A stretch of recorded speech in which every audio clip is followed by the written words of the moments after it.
It was a windy day on the island of Sodor. Trees were blown, leaves were scattering, and Sir Topham Hatt's hat flew away. The engines were looking forward to the annual Sodor Flower Show. At Tidmouth Sheds, Sir Topham Hatt had news of an important special delivery.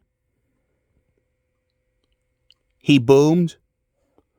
Alicia Body was coming to open the flower show. The engines were very excited. They all wanted to collect the special delivery. But Sir Topham Hatt gave the job to Percy. Percy was delighted. But after Sir Topham Hatt left, Gordon and James were sniffing. Boasted Gordon. Added James. Percy wondered what the special delivery could be. He steamed out of Tidmouth as fast as he could. Percy arrived at Brendam Docks just as Cranky unloaded his special delivery. Percy was disappointed to see it was a roll of carpet. He wheezed gloomily. Said Salty. Said Salty? Asked Percy hopefully. Said Salty? Cranky had lowered the carpet onto Percy's flatbed. Said Percy sadly. But as Percy puffed away, the carpet unrolled, as if by magic. Percy puffed as quickly as he could. He had to stop at a junction. Gordon was waiting there. When Gordon saw what Percy's special delivery was, he sniffed louder than ever.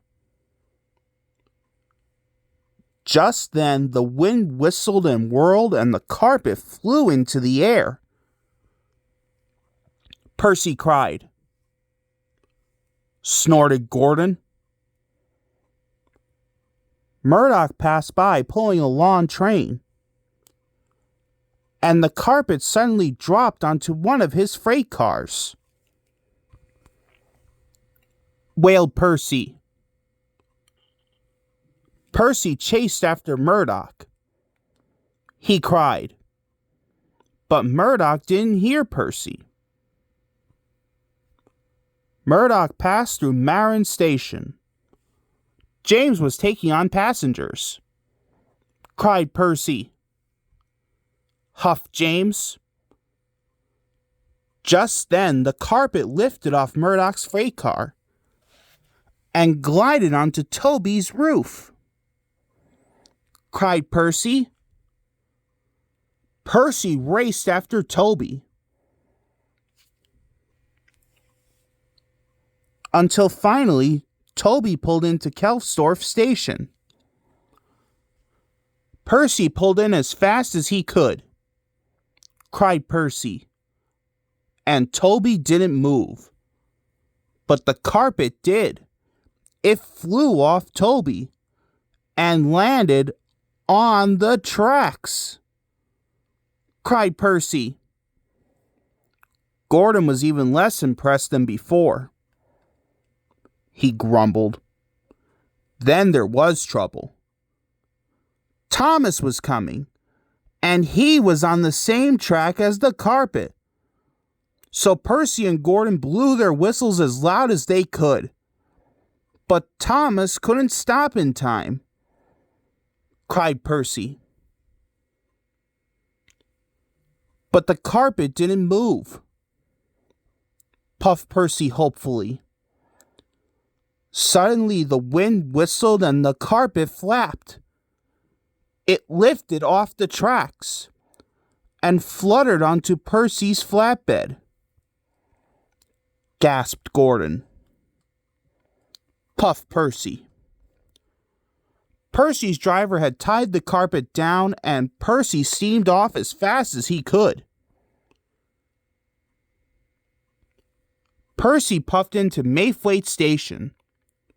Sir Topham Hatt was waiting for him.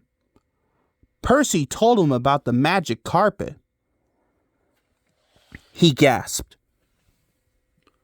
Sir Topham Hatt laughed. He boomed. Percy felt very proud. Soon the carpet was unloaded and put into place. Gordon arrived with Alicia Body. And the flower show was an enormous success. And even though Sir Topham Hatt had said the carpet wasn't magic, Percy and Gordon were not so sure.